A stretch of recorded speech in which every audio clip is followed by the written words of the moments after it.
There's nothing like the sounds and smells of a nice fire in the wood shop.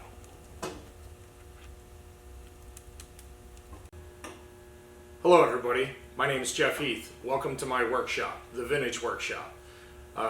This is my first video and hopefully a series of videos that I plan on putting together that are going to involve woodworking, plane making for wooden hand planes for woodworking, as well as some metalworking and old woodworking and metalworking machine restorations. I like to work in my shop. My shop's completely filled with old metal and woodworking machines, and pretty much the metalworking was something that I got into for the purpose of being able to restore some of the older machines, which I'm going to show you.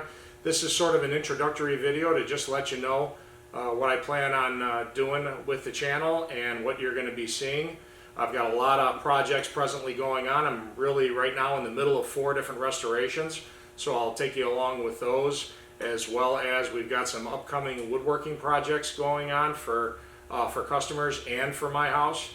Also, there'll be another focus on my shop because I recently put up, I built the shop 15 years ago, but I recently put up new walls inside the shop, which you're looking at behind me, the tongue and groove knotty pine, and basically ended up demolishing the shop, moving all the machinery into the middle of the shop so that I could get around the perimeter and finally put walls up, because all it had was insulation. So now that I've got the walls up, really like spending time in here, and because of it, I want to make sure things are comfortable and within my reach wherever I'm working. They were before, but all that stuff got taken down to put the walls up, and now what I want to do is build individual toolboxes and cases and tool holders all over the place for both the woodworking machinery as well as the metalworking machinery, which is kind of behind you where you're at, where you're looking at me from right now. But one of the first projects we're going to be doing is taking this wall and building a wooden toolbox that hangs on the wall so that all my hand tools and hand planes will be right behind me for when I'm working. It's just so much nicer to have the tools within hand's reach instead of in boxes. I don't know if you can see it or not, but I've got a big mechanics toolbox here, and I've got 3 or 4 others scattered all over the shop. So all of those are going to be consolidated into hanging on the wall behind me so that they're at a hand's reach for me, as well as when something's missing, I'm going to know it because there's going to be a big hole in the place where it goes. So make sure I put everything away.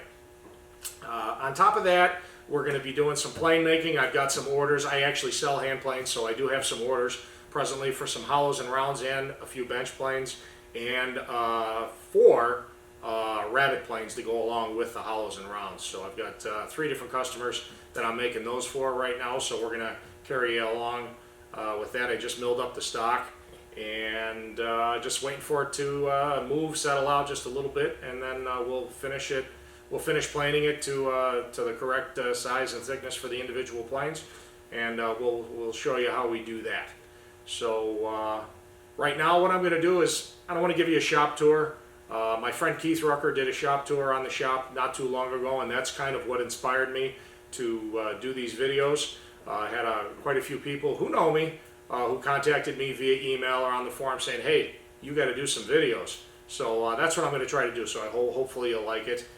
So right now what I'm going to do is I'm going to move the camera around a little bit, just give you an idea of some of the projects that are going to be upcoming with regards to machinery restoration.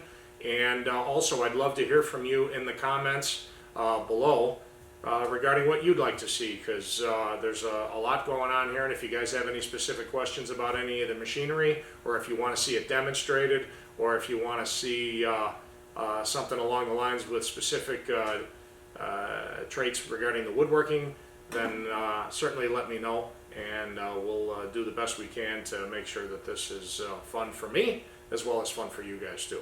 So hang on, and I'm going to move you over to the first machine I'm going to be working on. Certainly let me know, and we'll do the best we can to make sure that this is fun for me as well as fun for you guys too. So hang on, and I'm going to move you over to the first machine I'm going to be working on. This machine right here is a 16-inch Walker & Turner metal and woodworking bandsaw. I just recently picked this up. This is actually the most recent acquisition that I have, along with another machine that I picked up pretty much from the same place. Came out of a school, and what they were doing with it was pretty much having it sit in the corner, and they finally decided to pass it on, and it was a local purchase, only just here a couple miles away, so I went ahead and decided to get it. Right now I've been working with a 14-inch Delta bandsaw, which is kind of limiting in terms of the size, so I thought I'd pick this up because this has a much better resaw capacity, and it's also a heavier duty bandsaw with the cast iron base and everything like that. I'm presently also working on another bandsaw, which I'll show you next, but that one's got a lot more work that I recently found out that it needed to have done to it. So because of that, I decided to pick this one up and get it running right away. So these are cast iron doors, and what I just finished a couple of days ago was installing new bandsaw tires. The ones that were on there, they were completely rotted away, and I think that's why the school decided to set it off to the side. They were all chunked up, there were pieces missing, so I ended up getting new bandsaw tires, and I just finished gluing them on.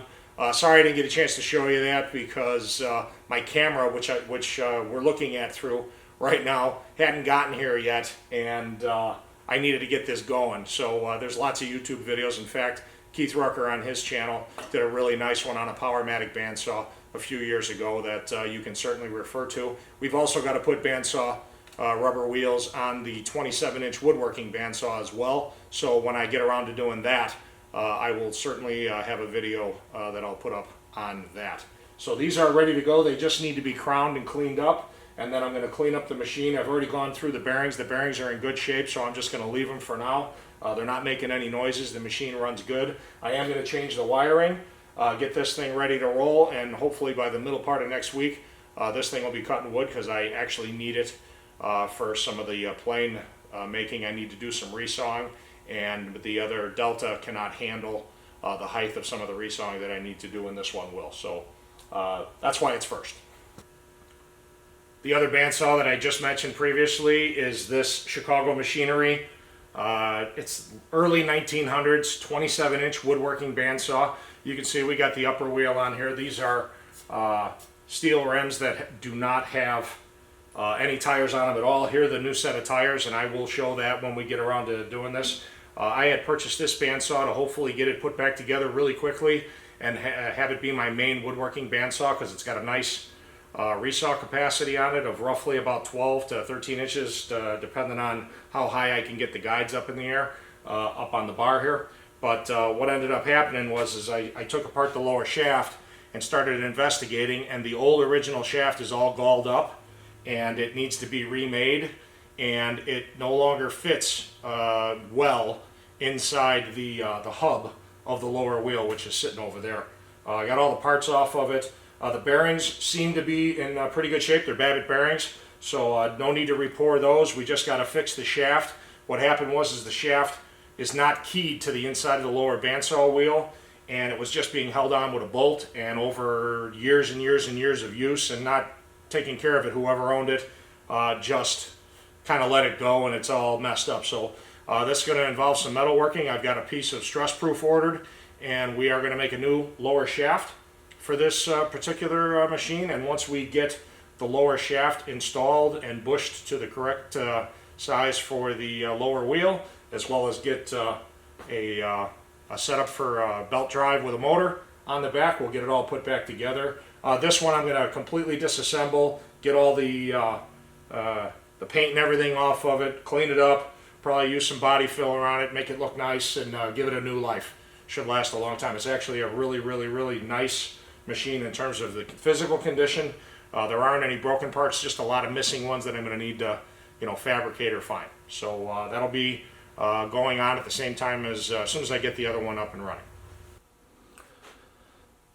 Another machine I'm working on is this 1964 Bridgeport. It's a J head. I picked this machine up it was just an opportunity pickup.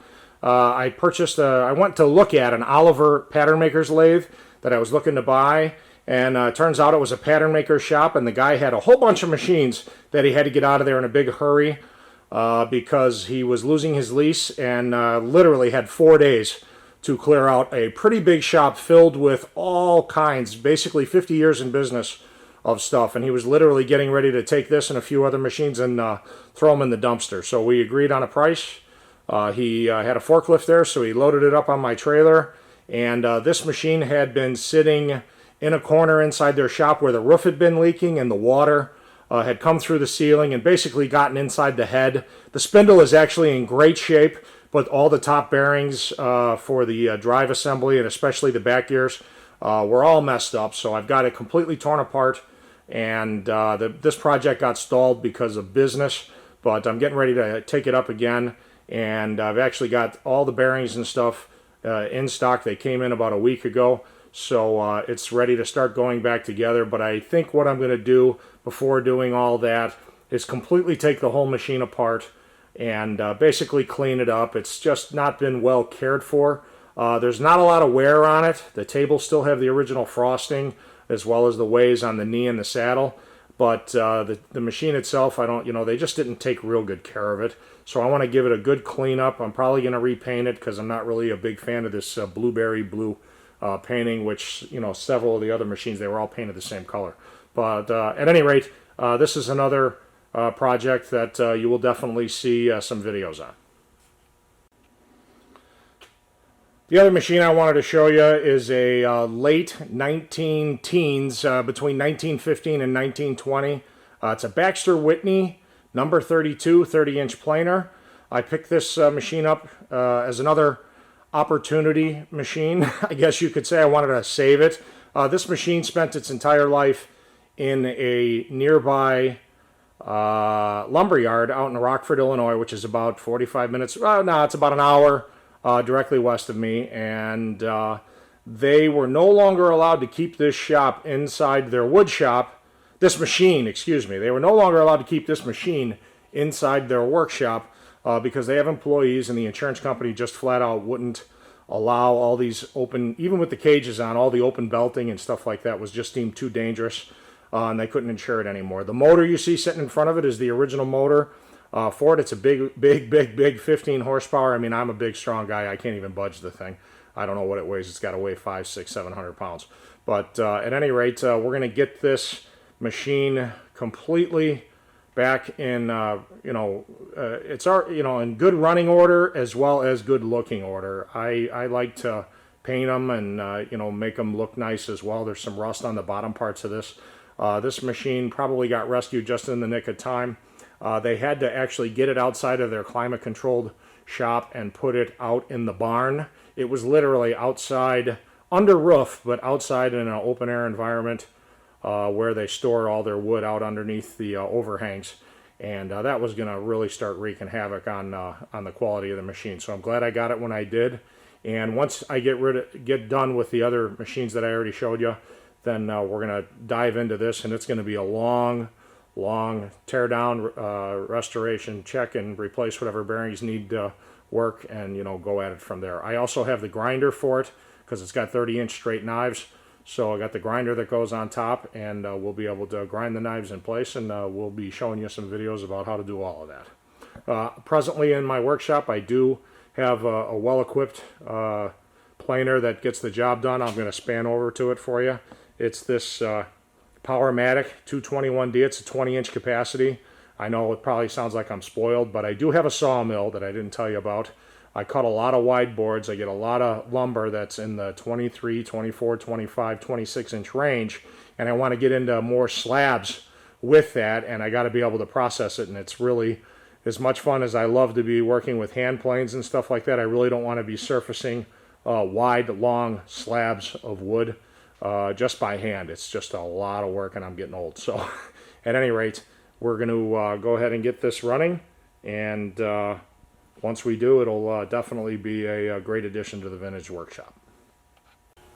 So that's going to be a wrap. I probably went a little bit longer than I wanted to on this introductory video, but I basically wanted to give you an idea of what we're going to be working on here over the next few months, and I try to do the very best I can to bring you as much of it as I possibly can. We're going to pretty much have this camera going all the time while we're working up here.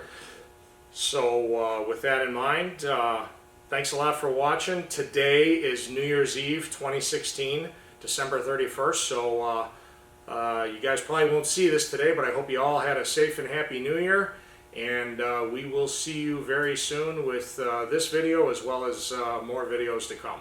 So thanks for watching. I would really appreciate it if you would leave comments down below, because that's how I'm going to be able to know if you're liking what I'm showing you, as well as any type of comments regarding the work we're doing. If you guys have a thought or an idea, certainly share that with me.